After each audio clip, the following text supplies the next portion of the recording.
Congress committee के अध्यक्ष दीपक बैद साहब,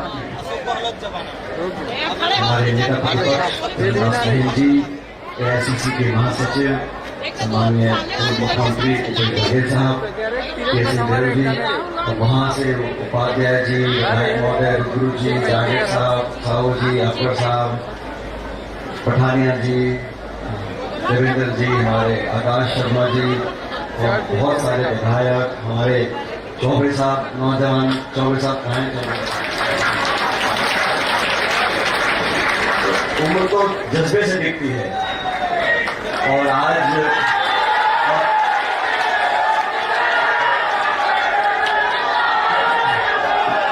सभी मंत्री बहरिया जी, जयसिंह जी, सभी मंचासी नेतागण, युवक कांग्रेस के सिवाय के सभी लोग,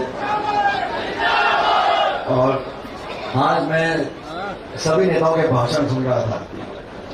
मुझे सबके भाषण बहुत अच्छे लगे, लेकिन दो भाषण मुझे बहुत अच्छे लगे, एक दीपक बैद जी का और एक चौबे साहब का। और ये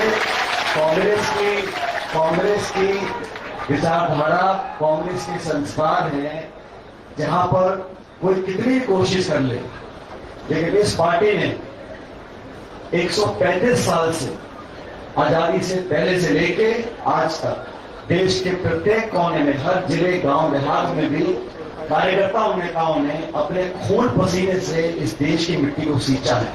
और ये आसान नहीं है। ये लोग जो कांग्रेस पार्टी को कटघरे में खड़ा करने की कोशिश करते हैं, उन्हें अंदाजा नहीं है कि देश को आजादी दिलाने में, देश को एक रखने में, देश की अर्थव्यवस्था को पटरी पर लाने में कितना योगदान, कितनी त्याग, तपस्या, समर्पण कांग्रेस के नेताओं ने किया है, दशकों से किया है। आज इस मंच पर हम सब लोग बैठे, कोई पद पे है, कोई पद पे नहीं होगा, लेकिन हम सब एक परिवार के सदस्य हैं और हम सब की सामूहिक जिम्मेदारी है कि देश पे, समाज पे जब संकट आएगा, हम सब लोग सारी बातें बुलाकर अग्रिम पंक्ति में खड़े होकर उस संकट का मुकाबला करेंगे, जनता की रक्षा करेंगे। और इसीलिए राहुल गांधी जी ने आज पूरे देश में कांग्रेस पार्टी के माध्यम से सभी लोगों को इस बात का आह्वान किया है कि हमारा सबसे महत्वपूर्ण मौलिक अधिकार हमारे वोट का अधिकार है।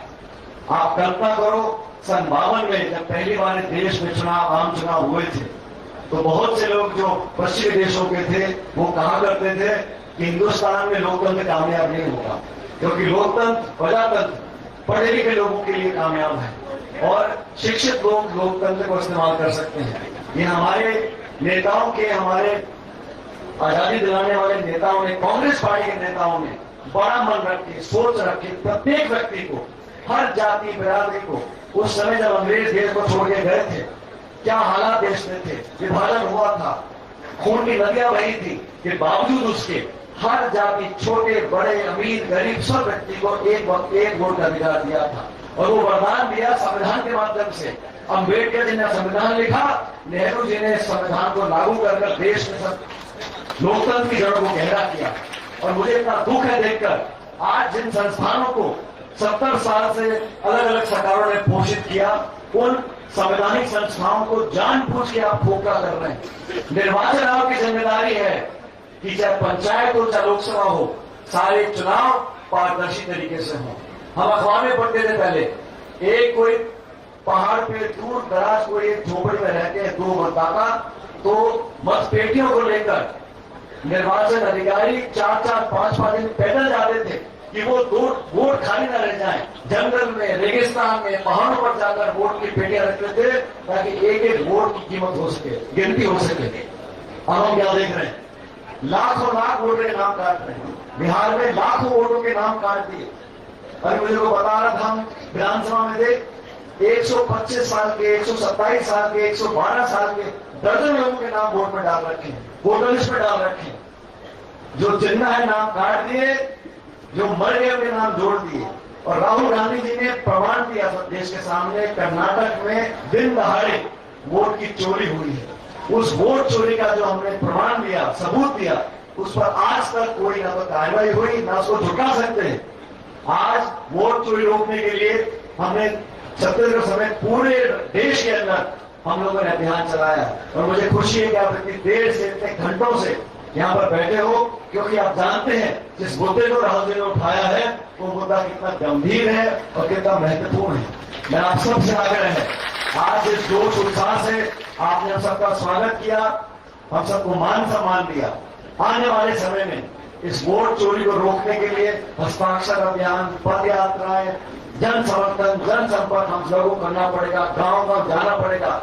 अपनी वोट की, जैसे अपना खेत में फसल पक जाती है तो लठ लेके खड़ा होता है किसान कि मेरे खेत में कोई घुस ना जाए, इसी प्रकार हमारे को अपने वोटर लिस्ट का ध्यान रखना है, हमारे नाम कट ना जाए, हमारे नाम जुड़ ना जाए।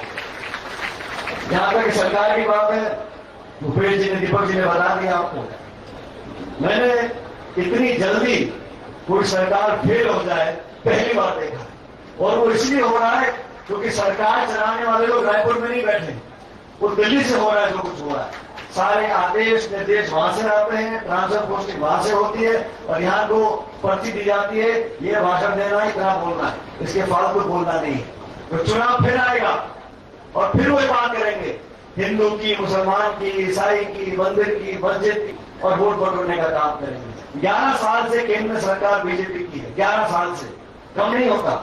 आज भी आप पूछो भाजपा के नेताओं से कि शिक्षित हमारे पढ़े लिखे भाई बहन बेरोजगार भटक रहे हैं, महंगाई हो रही है, फसल खरीद नहीं हो रही, डीएपी खाद नहीं मिल रहा, अरे सारे तो नेहरू जी की गलती थी, राजीव गांधी की गलती थी, अरे तुमने क्या किया 11 सालों में, को बताओ।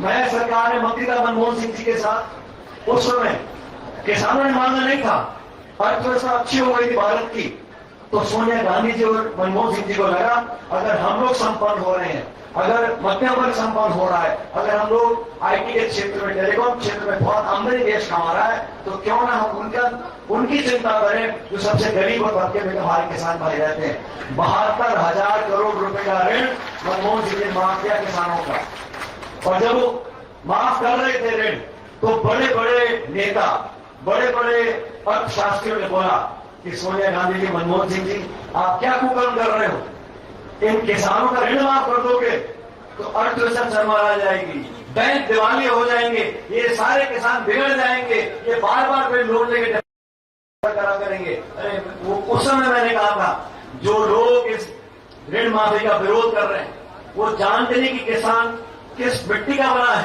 किसान के ऊपर अगर 2 रुपए का भी कर्जा होगा वो रात को नींद नहीं आती उसको। किसान अगर पैसा लेता अपने बच्ची के हाथ पीले करने के लिए, उसका जमीन देख के अपनी आत्मा को गिरवी रखता है वो, और जब तक ऋण नहीं चुका देता तब तक किसान आराम से बैठता नहीं है। और ये लोग लाखों करोड़ रुपए, लाखों लाख करोड़ रुपए चंद उद्योगपतियों के माफ कर देते हैं एक कदम से, 50,000 करोड़, लाख करोड़, 2 लाख करोड़, और किसान को देने के लिए इनके पास ना तो बोनस देने का पैसा है, ना खाद देने का है, ना डीएपी देने का है, ना मुआवजा देने का है। अब बाढ़ आई है, जिन जगह में बाढ़ आई थी वहां सरकार ने क्या घोषणा करी, किसकी मदद के लिए सामने आए हैं, कर ही नहीं सकते, क्योंकि किसान का दर्द समझने वाले लोग ना तो रायपुर में ना दिल्ली में है, वहां तो सब गर्दन हिलाने वाले लोग बैठे हैं, हानि हानि करने वाले लोग बैठे हैं।